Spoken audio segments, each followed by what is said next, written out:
नमस्कार, कशा आहात सगळे. मी प्राची आजच्या व्लॉगमध्ये तुमचं मनापासून स्वागत करते. आज आहे तुळशी विवाह. आमच्याकडे नाही करत, आमच्या इथे गावी आमचे काका करतात, तर गावी जाणं शक्य नाही आहे. तर आमच्या चाळीमध्ये जे शेजारी आहेत ते त्यांच्याकडे तुळशी विवाह असतो. तर काय आहे ना, प्रत्येक गावांची वेगवेगळी पद्धत असते. हिंदू धर्मात तुळशीला पापशिनी म्हणून अनन्यसाधारण महत्त्व आहे. तुळस ही भारताच्या सर्व प्रांतात सर्व भागात उगवणारी वनस्पती आहे. प्रत्येक हिंदू कुटुंबांच्या घरासमोर तुळशी वृंदावन असते. विष्णूचा तुळशीशी विवाह लावण्याचा पूजोत्सव कार्तिक द्वादशीपासून पौर्णिमेपर्यंत एखाद्या दिवशी संध्याकाळी करतात, पण मुख्यतः द्वादशीला करतात. तुळशी विवाह हे एक व्रत मानले गेले आहे. हे व्रत केल्याने कर्त्याला कन्यादानाचे फळ मिळते असे मानले जाते. तुळशीचे रोप अतिशय पवित्र आणि पूजनीय मानले जाते. तुळशीच्या रोपाला रुंदा असेही म्हणतात. दरवर्षी कार्तिक महिन्यातील शुक्ल पक्षातील एकादशी किंवा द्वादशी तिथीला भगवान विष्णूचे रूप असलेल्या शालिग्रामसोबत तुळशीचा विवाह केला जातो. कार्तिक महिन्यातील देवउठणी एकादशी ही शास्त्रांमध्ये अतिशय शुभ मानली गेली आहे, कारण या दिवशी भगवान विष्णू योग निद्रातून जागे होतात आणि शुभ कार्यक्रमाचा पुन्हा शुभारंभ होतो. तुळशी विवाह हा विष्णूचा तुळशीची विवाह लावण्याचा पूजोत्सव आहे. कार्तिक शुद्ध एकादशीपासून ते कार्तिक पौर्णिमेपर्यंत तुळशी विवाह करण्याचा प्रघात आहे. कार्तिक शुक्ल एकादशी ते पौर्णिमा असे 5 दिवस ही दिवाळी असते. कार्तिक शुद्ध एकादशी म्हणजे प्रबोधिनी एकादशी होय. अशी श्रद्धा आहे की या दिवशी श्री विष्णू झोपेतून जागे होतात आणि चतुर्मास संपतो. विष्णूच्या या जागृतीचा जो उत्सव करतात त्याला प्रबोध उत्सव असे म्हणतात. हा उत्सव आणि तुळशी विवाह हे दोन्ही उत्सव एकतंत्राने करण्याची रूढी आहे. शास्त्रांमध्ये तुळशी विवाहाची एक कथा आहे. तुळस ही पूर्वी रुंदा होती. प्राचीन काळात जालंधर नावाचा राक्षस चारीकडे खूप उत्पात करत होता. राक्षस वीर आणि पराक्रमी होता. त्याच्यात साहस असल्यामागे कारण होते त्याची पत्नी रुंदा. रुंदा ही पतिव्रता धर्म तिच्या प्रभावामुळे तो सर्वव्यापी होता. परंतु जालंधराचा या उपद्रवामुळे त्रस्त देवगण प्रभू विष्णूकडे आले आणि संरक्षणासाठी याचना करू लागले. त्याची प्रार्थना ऐकून विष्णूने रुंदा हिचे पतिव्रता धर्म भंग करण्याचा निश्चय केला. इकडे रुंदाचे सतीत्व नष्ट झाल्यामुळे देवतांशी युद्ध करत असताना जालंधराचा मृत्यू झाला. रुंदाला ही गोष्ट लक्षात आल्या क्षणी तिने क्रोधित होऊन प्रभू विष्णूंना शाप दिला की ज्या प्रकारे छळ करून तुम्ही मला पतिवियोग दिला आहे, त्याचप्रमाणे तुमच्याही पत्नीचा छळपूर्वक हरण होऊन स्त्री वियोग सहन करण्यासाठी तुम्हाला मृत्यूलोकात जन्म घ्यावा लागेल. असे म्हणत रुंदा पतीसोबत सती गेली. ज्या जागी ती सती गेली त्या जागी तुळशीचे झाड उत्पन्न झाले. एका इतर प्रसंगाप्रमाणे रुंदाने रागात विष्णूंना शाप दिला की माझे सतीत्व भंग केल्यामुळे तुम्ही दगड व्हाल. त्या दगडाला शालिग्राम म्हणतात. तेव्हा विष्णू म्हणाले की हे रुंदा, तुझ्या सतीत्वाचे फळ म्हणून तू तुळस बनून माझ्यासोबत राहशील. माझ्यासोबत तुझा विवाह लावणाऱ्यांना पुण्य लाभेल. तेव्हापासून तुळसविना शालिग्राम किंवा विष्णूची पूजा अपुरी मानली जाते. शालिग्राम आणि तुळशीचा विवाह प्रभू विष्णू आणि महालक्ष्मीच्या विवाहाचा प्रतिकात्मक विवाह आहे. घरातील कन्या मानून घरातील तुळस वृंदावनाची वा कुंडीची गेरू व चुन्याने रंगरंगोटी करतात, सजवितात. त्यावर बोर, चिंचा, आवळा, कृष्णदेव सावळा असे लिहितात. बोर, चिंच, आवळा, सीताफळ, कांद्याची पात त्यात ठेवतात. कर्त्याने स्नान करून बालकृष्णाचे पूजन करावे. स्नान या उपचारापर्यंत तुळस आणि कृष्णाचे पूजन करतात. नंतर त्यांना हळद व तेल लावून त्यांना मंगल स्नान घालतात. तुळशीला नवीन वस्त्र पांघरतात व त्यावर मांडव म्हणून उसाची वा झाडांची खोपटी ठेवतात. पूजेचे उपचार समर्पण करून विष्णूला जागे करतात व त्यानंतर बालकृष्ण व तुळस या दोघांमध्ये आंतरपाठ धरून मंगलाष्टके म्हणून त्यांचा विवाह लावला जातो. ज्याला नाही लेकर त्याने तुळस लावावी आपुल्या अंगणात, देव करावे जावई, असा एका लोकगीताचा संदेश आहे. आषाढी एकादशीची देवशयनी एकादशी अशी ख्याती करणाऱ्या विठुराया कार्तिकी एकादशीला उठून नेहमीच्या कामावर रुजू होतो. त्यावेळी उठी उठी गोपाळा म्हणत देवांचे लाखो भक्त पंढरपुरात एकत्र होतात. त्याच दिवशी तुळशी विवाह यास प्रारंभ होतो आणि कार्तिकी पौर्णिमेस तुळशी विवाहाची समाप्ती होते. तुळशीला आपली लेक म्हणावयाची लोकपरंपरा आहे. नित्यवंदिता तुळसी, काल पळे देशोदेशी. असाध्य रोगांवर खात्रीचा, सुलभ, स्वस्त आणि अजिबात हानी न करणारा तुळशीचा गुण या 6 शब्दात भावभक्तीच्या मंजिरीत बद्ध करण्यात आला आहे. तुळस हे दिसायला छोटे रोपटे असले तरी भारतीय संस्कृती व परंपरांमध्ये तुळशीला अनन्यसाधारण असे महत्त्व आहे.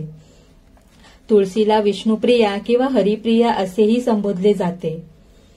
काही ठिकाणी सकाळी, काही ठिकाणी संध्याकाळी, तर काही ठिकाणी रात्री तुळशीचे लग्न करतात.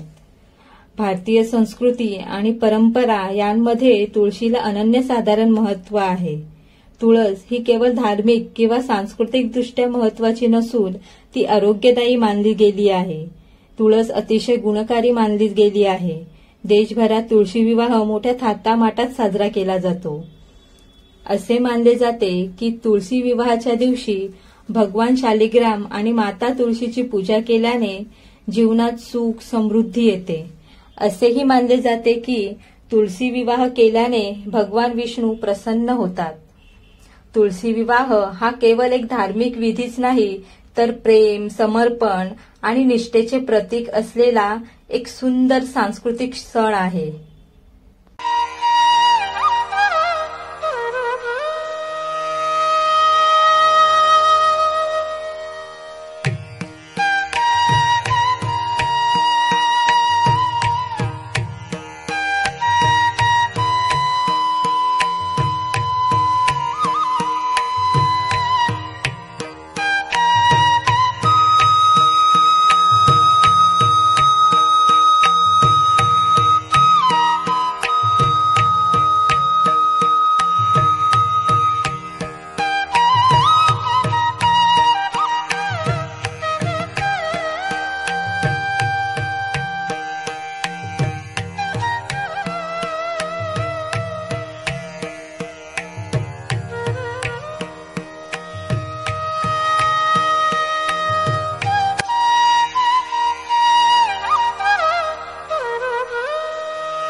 Thank you.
लग्न